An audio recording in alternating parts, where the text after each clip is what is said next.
Hi, everyone. Welcome to another episode of Fire Trail. In today's episode, I want to discuss when it's okay to spend money on expensive trips when you are on your journey to financial independence.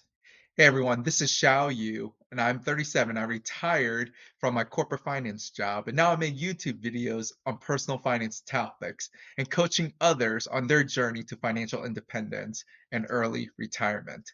So, you're saving money, trying to build up your savings, trying to build up your retirement nest egg, and you have this invitation to an expensive trip, whether it's a family vacation or maybe one of your friends is getting married and they're out of state and it requires you to buy airplane ticket, hotels, tuxedo rentals, or you're part of the party. Or it could be just a guy's trip or a girl's trip, and you're going out for the weekend and you're going to, go somewhere, out of state again that requires a lot of traveling, some lodging, food, expenses, right? When is it okay to spend money during your journey during financial independence? And here's my personal opinion on this. You have to be selective. If you are in the accumulation stage, you have to recognize your priority is on saving money. Especially if you have debt, you want to not only pay off debt, but also save money. So there's very little room in your budget for these expensive trips. But that does not mean you should not participate in some of them. You need to be selective.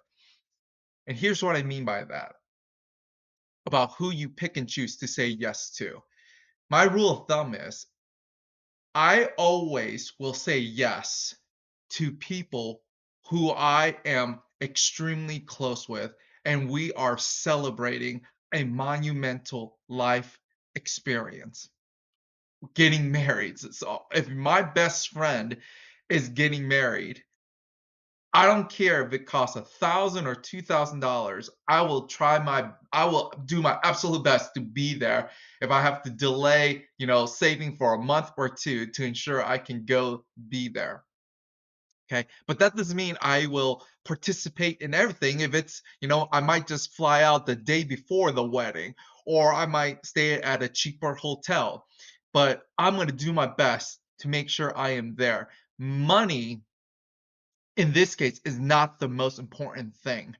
My best friend is the most important, and being there to support him is the most important thing. Okay.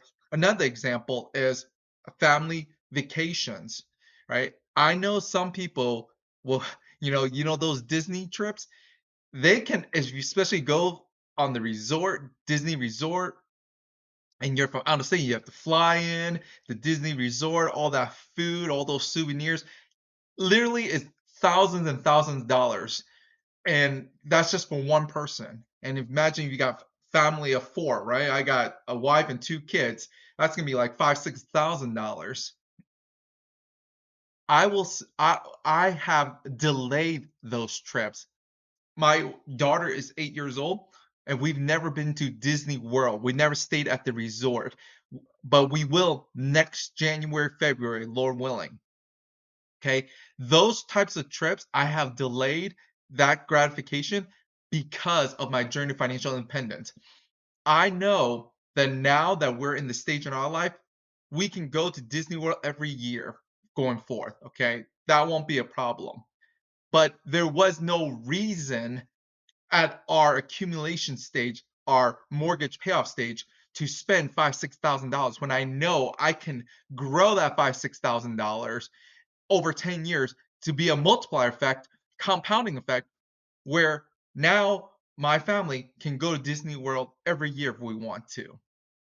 Right? That's what I'm talking about, being selective of yes and no. You have to understand your why you're saying yes and why you're saying no.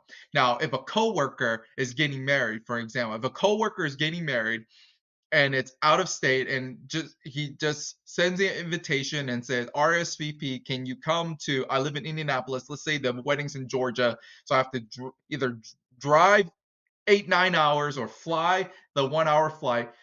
and it's gonna cost, let's say, $500 to join.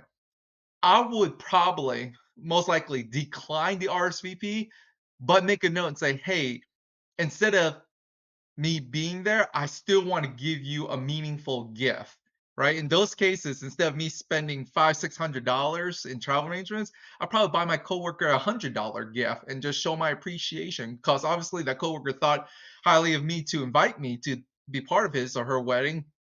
And I want to reciprocate that mutual feeling of appreciation, right? So just because you say no to an invitation doesn't mean you can't still participate in a meaningful way. Now, I want to emphasize this so there's no misunderstanding.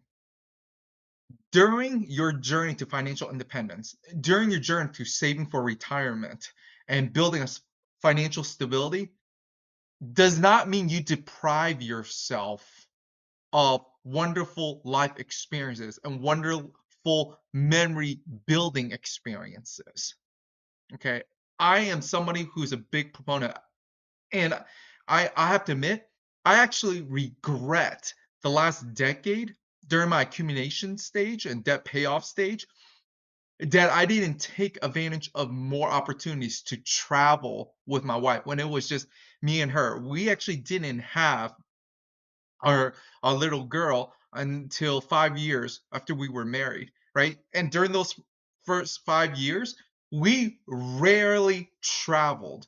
When we did, it was to actually see family, her parents who lived in Tennessee, right? And my parents lived an hour south of us in Florida, so it was very convenient to see my family.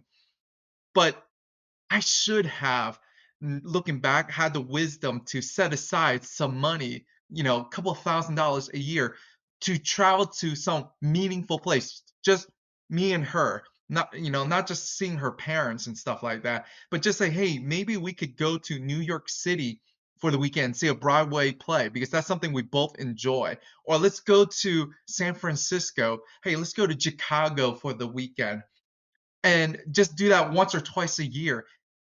The reason I say that is because now that we're in the phase of our life, we're in the mid 30s, but we have two young kids, and it's not very feasible to just like, hey, let's take two kids to go to New York City and walk around for the day.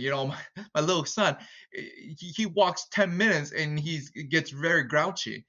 So we're gonna have to wait until he gets a little older before we, walk 8 hours a day in a major city.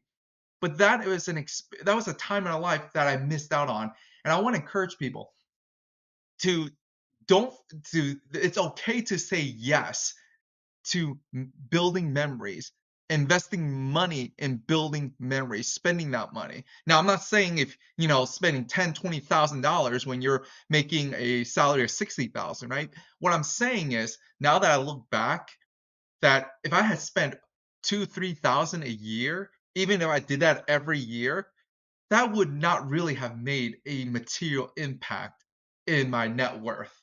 It really would not have made even a little dent. And that's a big regret. And that's something I wish I had known. And now I want to share that with you so you don't make that same mistake. It is okay to spend money to be with people that you love and care about and make memories with them. Go to that guy's, weekend trip with your best friend. Go with that ladies outing where you rent a hotel or Airbnb and spend a whole weekend away from all the guys and just do girls. Do that. Go take your wife to that Broadway play in New York City. Spend that $1,000. Do that. You will not regret that, because during certain phases in life, our schedule permits that.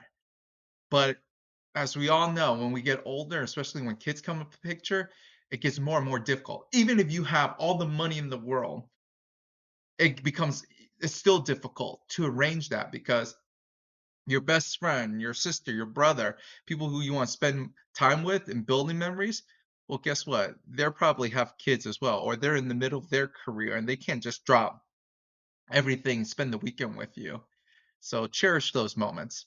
All right, I hope this video makes sense and you got some value from it.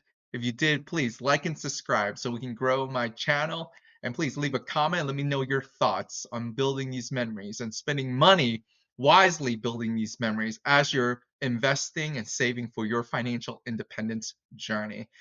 Thanks again, everyone. This is Xiao Yu, wishing you the best on your journey to financial independence. Take care.